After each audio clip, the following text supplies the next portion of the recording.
So, the word tariff has been floated around recently as an international threat, but what actually is a tariff? A tariff is actually a government tax imposed on imports that companies pay and then pass on this cost to consumers. So, you could say that a tariff acts as a hidden sales tax. You just don't see it, except you notice the price is going up. Another thing to consider is that the Made in the USA label can be misleading since the items that you buy may contain components that have been imported and had tariffs added to them, and this is going to increase the cost for these items as well. So, how do tariffs affect consumers?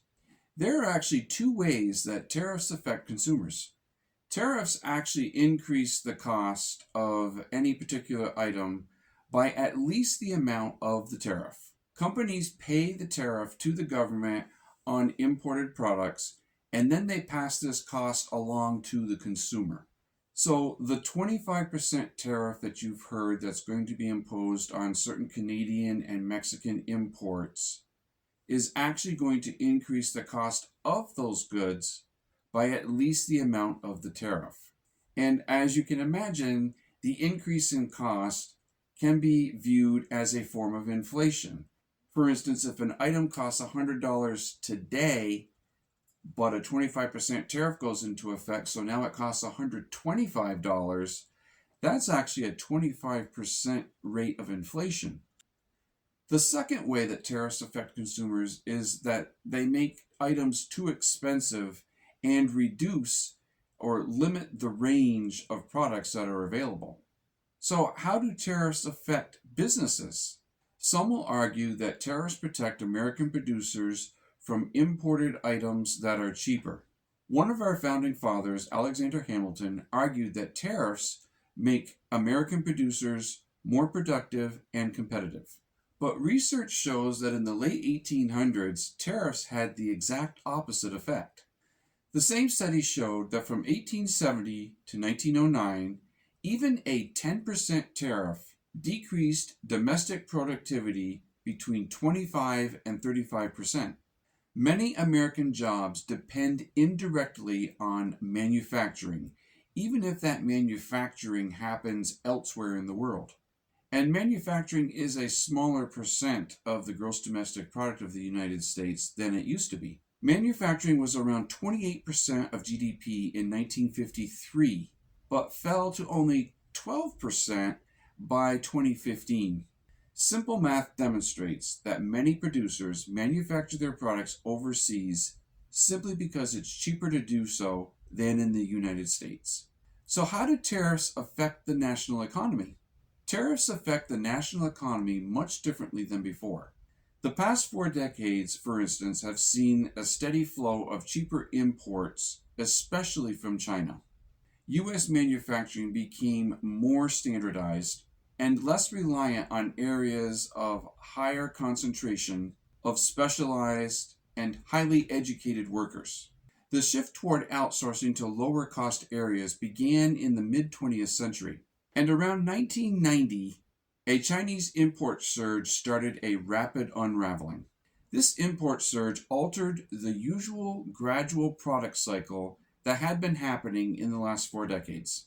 The impacts of this shift have highly affected communities with higher levels of unemployment and fewer college-educated workers. Tariffs are seen as a way to protect domestic manufacturing from cheaper imported goods. But China, for example, can get around these tariffs by assembling in countries that aren't affected by the tariffs. So tariffs can be made moot by playing an international shell game in order to avoid paying the tariff. At the World Economic Forum in January, Trump promised lower corporate taxes for companies that produce their products in the United States. He then threatened them if they did not comply. So this threat is a warning of across-the-board tariffs all over the world. One thing is for certain: no one wins a trade war. Just look at the 1920s and the Great Depression. That's all you need to know.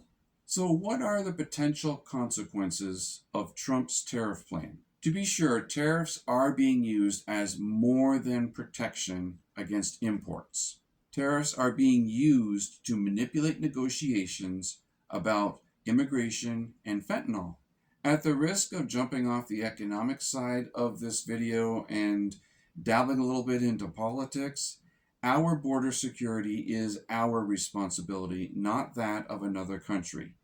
The same way their border security is their responsibility and not ours. However, tariff threats will be met with retaliatory tariffs. As I said before, no one wins a trade war. Under the first Trump administration, China retaliated immediately with tariffs of their own when the first trade war started in 2018. China again set new tariffs in February of 2025 that will affect U.S. businesses. Every country that we tariff will retaliate. And this could very well lead to a global recession or worse. Think back to the Smoot-Hawley Tariff Act of 1930 and the Great Depression that followed it. All you have to do is look at history, and this will help you to avoid repeating history. This is all a very scary parallel to what is happening today. Again, nobody wins a trade war. So in conclusion, tariffs don't really protect any nation. They are simply another way to tax consumers. Tariffs raise costs for everyone, and that creates inflation. Tariffs also slow down economies by reducing consumption. So clearly, free trade is the better option over a trade war. If each nation produces what they are best at, then we can all benefit. I hope this video has given you something new to think about concerning our current economic situation. So until next time, take care, and I'll see you in the next video.